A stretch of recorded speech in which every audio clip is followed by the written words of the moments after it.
भारत सरकार से कहा है कि आप हम लोग को ट्रेनिंग दीजिए, हम लोग को विदेश में बात कैसे करना है, देश तो कब्जा लिए हैं, चलाना कैसे, आप हमको क्या कर दीजिए, ट्रेनिंग दीजिए। और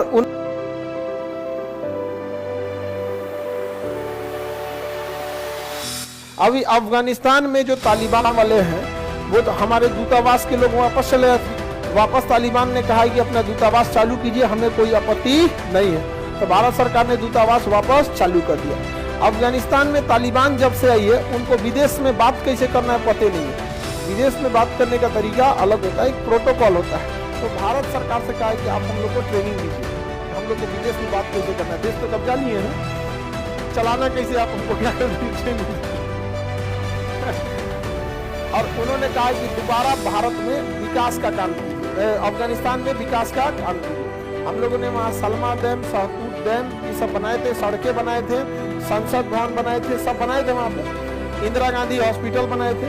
तो पाकिस्तान चाहता था कि भारत को वहाँ से कट आउट कर दे, लेकिन अफगानिस्तान वापस बुला रहा है। तो पाकिस्तान कह रहा है कि अरे हम भी लोग तुम्हारा इलाज कर देंगे। क्या इलाज करेंगे? सब पहले पाकिस्तान कोरोना का इलाज, पहले दिमाग का इलाज कराए से, उसके बाद कोरोना का इलाज कराएगा सब वहां पे।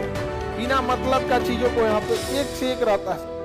कहता है कि हमारे पास सबसे बड़ी ताकत है न, अरे वो धार्मिक चीज में ना कहता है सब अल्लाह का नाम लेंगे। तो भाई तुमसे ज्यादा अल्लाह का नाम लेने वाले यहाँ है और तुमसे ज्यादा ईमानदार लोग यहाँ है। अल्लाह को सुनना होगा तो तुम्हारा क्या सुनेगा? नहीं समझ में? इंडिया में नहीं है लोग, ये कौन सा स्पेशल पावर है तुम्हारे पास? उससे ज्यादा लोग यहाँ पे रहते हैं, लेकिन वो ना इमोशनल कार्ड खींचता है। बिना दोस्ती, बिना पैसा खर्च किए अगर किसी को जोड़ना है तो उसके लिए सबसे इजी रास्ता होता है धर्म। दोस्ती के लिए कुछ ना कुछ करना पड़ता है, समझना, रिश्तेदारी के लिए कुछ ना कुछ सुख दुख में खड़ा करना पड़ता है। और धर्म ऐसा है ना, बिना कुछ के लिए जोड़ देता है।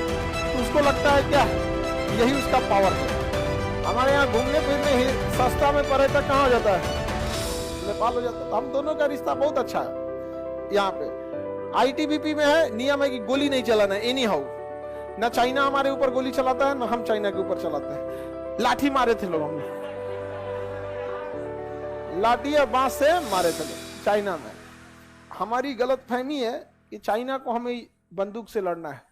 चाइना से लड़ना है तो उसको लड़ना है दो जगह, एक इकोनॉमिक ग्राउंड पर, अर्थव्यवस्था के आधार पर, दूसरा साइबर क्राइम के आधार पर।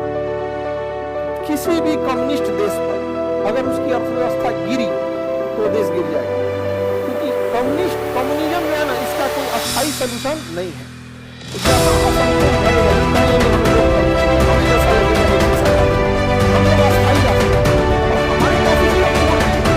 चाइना ने एक सबसे बड़ा गलती की है, शासन व्यवस्था में कम्युनिस्ट किया है।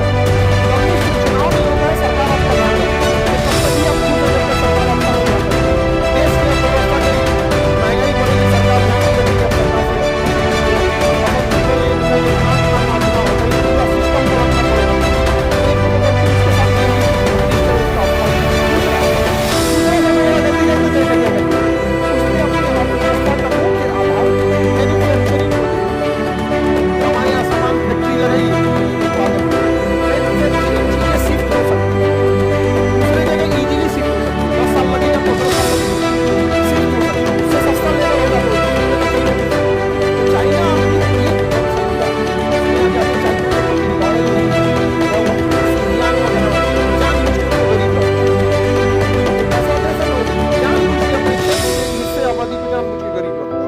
ताकि इन लोग को कितना कम सैलरी देंगे, इनको लगेगा ठीक ठाक। तो चाइना मैन्युफैक्चरिंग हब है, हम लोग अगर उसका मैन्युफैक्चरिंग हब खींच लेंगे ना, इजी हो जाएगा। लेकिन चाइना ने एशिया के बाकी देशों की कमजोरी को पाया कि बाकी देशों में क्या दिक्कत है। हमारे देश में, इंडिया में सबसे बड़ी चाइना ने कहा कोई दिक्कत नहीं, आपको जितना जमीन चाहिए हम पहले से खरीद कर रखते हैं। चाइना ने डिसाइड कर दिया कि इंडस्ट्री पहले से खरीद कर रखते हैं।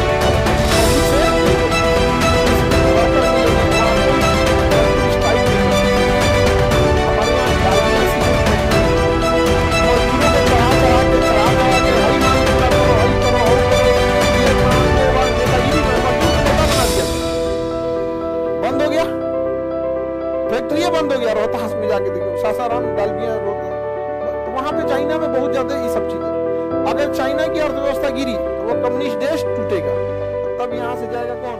IT